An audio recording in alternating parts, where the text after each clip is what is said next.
గంధం చి అని ఇలా ముక్కు మూసుకుంటారు, గాలి కుంగిపోదు, వెళ్ళిపోతుంది.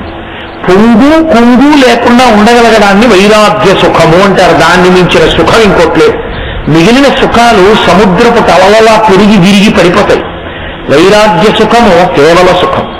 దాని ఎందుకంటే ఇంకా కష్ట సుఖములు రెండింటికి కూడా సాక్షిగా ఉంటాడు తప్ప, వస్తాయి పాపపుణ్యములు అనుభవం వెళ్ళిపోతున్నాయి, మంచిదే అని సాక్షిగా ఉంటాడు. కాబట్టి ఆ వైరాగ్య సుఖమునిచ్చిన వాడెవరో వాడు శంభుమూర్తి.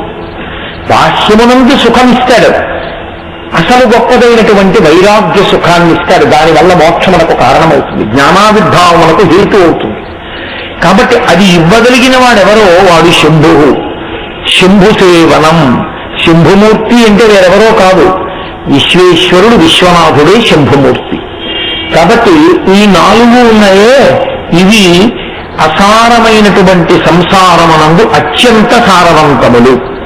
ఏ కాశ్యాంవాత, కాశీపట్టణంలో ఉండడం, సతాం సంగో, సత్పురుషులతో కలిసి ఉండడం ప్రయత్నపూర్వకంగా. ఎందుకంటే మీరు ఒకటి గుర్తుపెట్టుకోవాలి, అసలు సత్పురుషుడు అన్నవాడికి ఉండే మొదటి లక్షణం ఏమిటో తెలుసా అండి? సంగమునకు దూరంగా ఉంటాడు. ఎందుచేత అంటే ఆయనకి అదంత పెద్ద ఇష్టం కాదు. లోకంలో మీరు ఎప్పుడైనా గమనించారో లేదో, మనిషి మనసుకి ఆలంబనం కావాలి. అది ఎప్పుడూ కూడా ఏదో ఒక సుఖాన్ని అడుగుతుంది. దాని పని ఏంటంటే మనసుది దుఃఖాన్ని అడగదు. అలా ఎప్పుడూ సుఖాలు కోరుకునేటటువంటి మనసుకి అత్యంత తేలికగా సుఖాన్ని కొనుక్కునే మార్గం ఏమిటో తెలుసండి? పావలాకాశ ఖర్చు లేకుండా భగవంతుడిచ్చిన విభూతిని వాడుకుని సుఖాన్ని అనుభవించడం అంటే పక్కవాడిని పిలిచి మాట్లాడడమే. పక్కవాడికి ఇదే కావాలి. అందుకే మనుష్య ప్రాణి ఎప్పుడూ ఇంకోటితో మాట్లాడుతూ ఉంటాడు. మీరు చూడండి, ఇప్పుడు కరెంటు పోయిందనుకోండి, దానికి అవసరం ఉన్న వాళ్ళు వెళ్తే అర్థం ఉంది, దానికి అవసరం లేని వాళ్ళు ఎందుకు లేచారుగా? ఏదో వెళ్ళిపోవాలి. కాబట్టి అది ఎప్పుడూ సుఖాన్ని కోరుతుంది. కాబట్టి ఏదో పొల్లు మాట్లాడుతుంది. ఇది సత్పురుషుడికి అసహ్యం.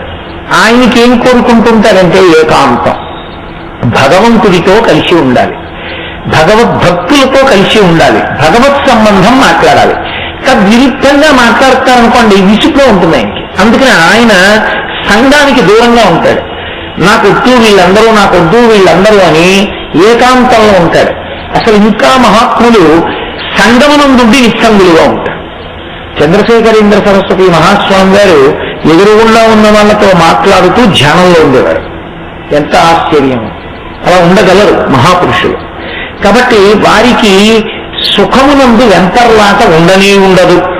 వారికి ఎప్పుడు ఏకాంతం ఏకాంతం ఏకాంతం. అంటే ఏది ఒక్కటే ఉందో ఆ ఒక్కటిగా తాను ఉంటాడు. ఆ ఒక్కటిగా ఉన్నది ఆత్మ, దానొక్కటిగా ఉంటాడు. అందుకే రామకృష్ణ పరమహంస లోకంలో ఎంగిలికానికి ఒక్కటే ఉంది అనేవారు. ఏది అంటే ఆత్మ ఒక్కటే. ఎందుకంటే మిగిలిన ఏవైనా వర్ణించాననుకోండి, నేను చంద్రబింబాన్ని వర్ణిస్తే నా నోట్లోంచి వర్ణింపబడింది కాబట్టి నాలిక ఎంగిలి చంద్రబింబానికి తగిలినట్టే చంద్రుడి గురించి వర్ణిస్తే చంద్రుడు ఎంగిలి అయ్యాడు, సూర్యుడి గురించి వర్ణిస్తే సూర్యుడు ఎంగిలి అయ్యాడు. ఆత్మని చెప్పడం కుదరదు. ఎటో వాచో నివర్తంతే అప్రాప్య మనసా సహా. ఇక మనసు వాక్కు ఎక్కడ చెప్పలేక అనుభవంలోకి మాత్రమే వస్తుందో అది ఆత్మ.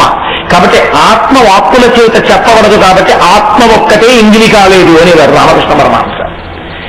కాబట్టి అదిగో అటువంటిది ఇవ్వగలిగిన వాడెవరో, అటువంటి సుఖం ఇవ్వగలిగిన వాడెవరో, అటువంటి భాగ్యాన్ని జీవితంలో భగవద్భక్తితో హాయిగా ఎప్పుడు ఏదో భగవంతుడి గురించి ఆలోచిస్తూ, చదువుకుంటూ, జపం చేసుకుంటూ, స్మరిస్తూ, ధ్యానం చేస్తూ పరవశించిపోదామని ఏకాంతం కోరుకోగలిగినటువంటి స్థితికి ఎదగగలిగితే వాడు ధన్యాత్ముడు. అది ఇవ్వగలిగిన వాడు శంభుమూర్తి, విశ్వనాథుడు. కాబట్టి సతాం సంగో గంగాభ శంభు సేవనం, గంగా స్నానము, శంభు సేవనము, ఈ నాలుగు అంత గొప్పవి. మంచిదేనండి. కాశ్యాంవాస అంటున్నారు కదా, కాశీపట్టణంలో ఉండడమే అంత గొప్పది ఎందుకయింది? కాశీపట్టణంలో ఉండడం అంటే ఏం చేయాలి? మీరు కాశీపట్టణంలోకి ప్రవేశించాలి. దీనికి ఒక హద్దు ఉంది. పంచక్రోశములు అని 5 క్రోశముల దూరం కాశీ. ఇందులోకి రావాలి, పట్టణం లోపలికి రావాలి. వస్తే ఇక్కడ సంకల్పం చెప్పేటప్పుడు అనేకమైన పేర్లు చెప్తారు. మహాశ్మశానే అంటుంటారు. కాబట్టి దీనికి మహాశ్మశానం అని ఒక పేరు వారణాసి పట్టణానికి. ఈ పట్టణం లోపలికి రావాలి. ఏమీ కష్టమా? కలకత్తా వెళ్ళటం లేదా, ఢిల్లీ వెళ్ళటం లేదా, ఇంకో పట్టణం వెళ్ళటం లేదా? కాశీలోకి రాలేవు. కారణం ఏమి అంటే నేను కాదు చెప్పవలసింది, పరమశివుడు చెప్పాడు.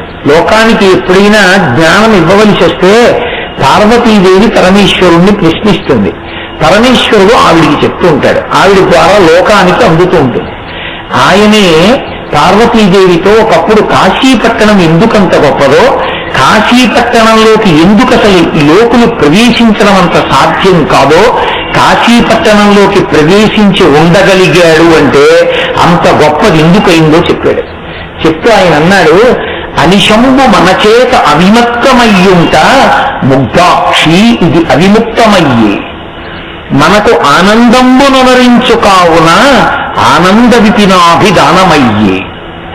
ఓ పార్వతి, దీనికి ఎన్ని పేర్లు ఎందుకు వచ్చాయో నేను చెప్తున్నాను విను. సంవసింతు మహాశ్మశాన భూములనే కాన నేనుంట మహాశ్మశానమయ్యే, నూరంత ప్రొద్దుండ ఉండు రుద్రుండ నేనగుట చేసి ఇది రుద్రగేహాఖ్యయ్యే, వరుణయు అసియు కలియును ఇట అక్షరసరవితో కూడి వారణాసి సంజ్ఞయ్యి, గాశ్రుదీప్తాయనంగా విఖ్యాతమైన ధాతువున కాశీయ్య భూతలంబునందు అని చెప్పాడు. ఓ పార్వతి, పట్టణానికి ఒక్కటే పేరు కాదు, అనేకమైన పేర్లు ఉన్నాయి. దీనికి ఈ పేర్లు ఎందుకు వచ్చాయో తెలుసా?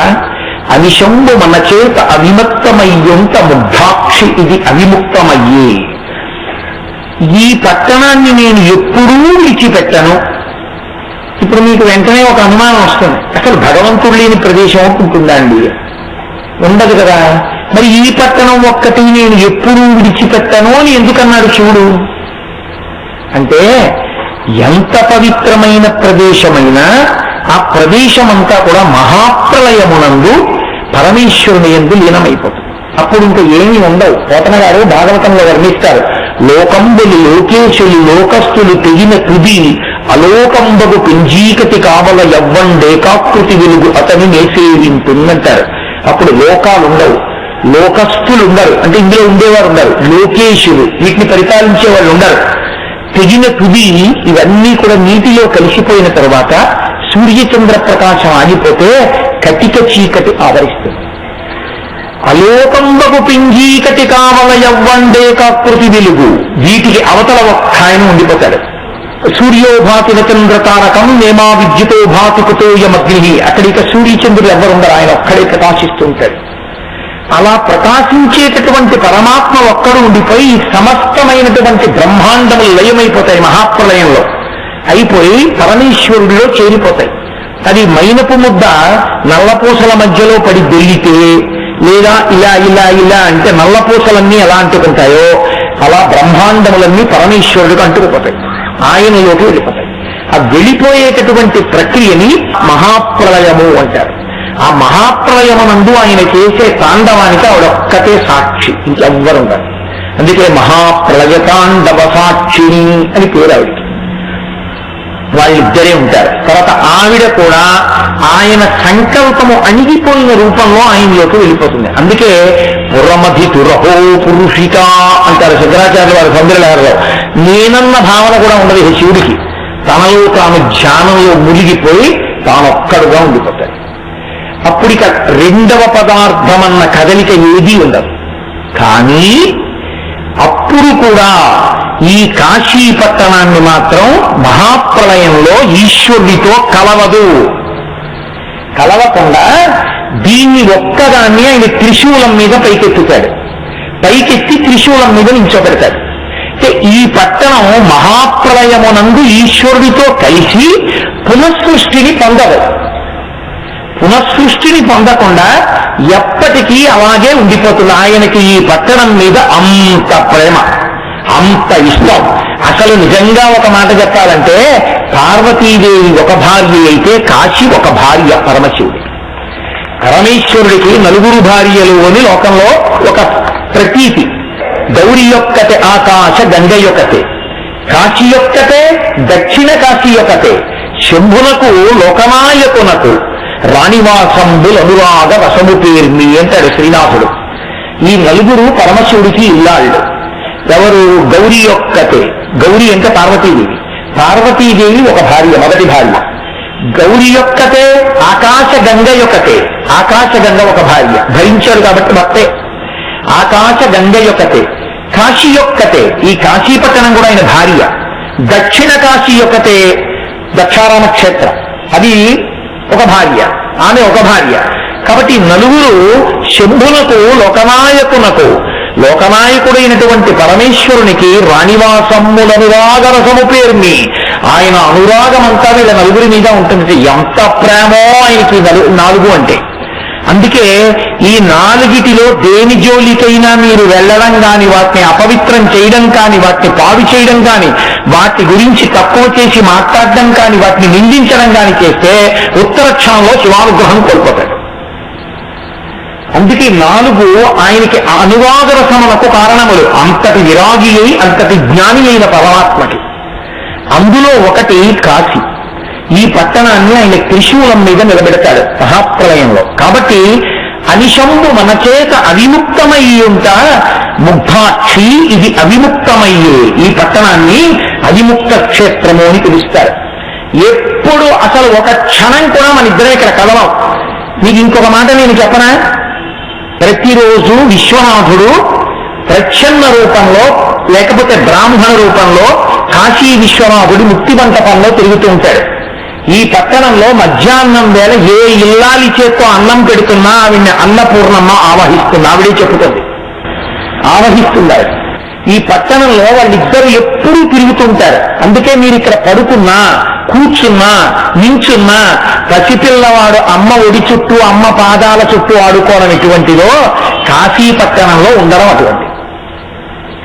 అందుకే కాశీ పట్టణంలో ఉండడం అంటే పార్వతీదేవి యొక్క పవిట కొంగు పట్టుకుని పసిపిల్లాడు ఆడుకున్నట్టు ఆడుకోవడం, అమ్మవారి పాదాల దగ్గర తిరగడం, అయ్యవారి పట్టుపంచ దగ్గర తిరగడం, అయ్యవారి కాళ్ళ మీద కూర్చోవడం పసిపిల్లాడిలాగా, ఆయన కాళ్ళ మీద తలపెట్టుకోవడం, వాళ్ళిద్దరి పాదాల దగ్గర పడుకోవడం, వాళ్ళిద్దరి పాదాల దగ్గర అన్నం తినడం.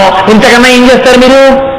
బ్రహ్మమురారిసురార్చితలింగం నిర్మల భాసిత శోభితలింగం జన్మజ దుఃఖ వినాశకలింగం తత్ప్రణమామి సదా శివలింగం దేవముని ప్రవరార్చితలింగం కామదహం కరుణాకరలింగం రావణదర్ప వినాశనలింగం తత్ప్రణమామి సదా శివలింగం సర్వసుగంధితులేపితలింగం బుద్ధివివర్ధన కారణలింగం సిద్ధసురాసురవందితలింగం తత్ప్రణమామి సదా శివలింగం కనకమహామణిభూషితలింగం హరిపతివేష్టిత శోభితలింగం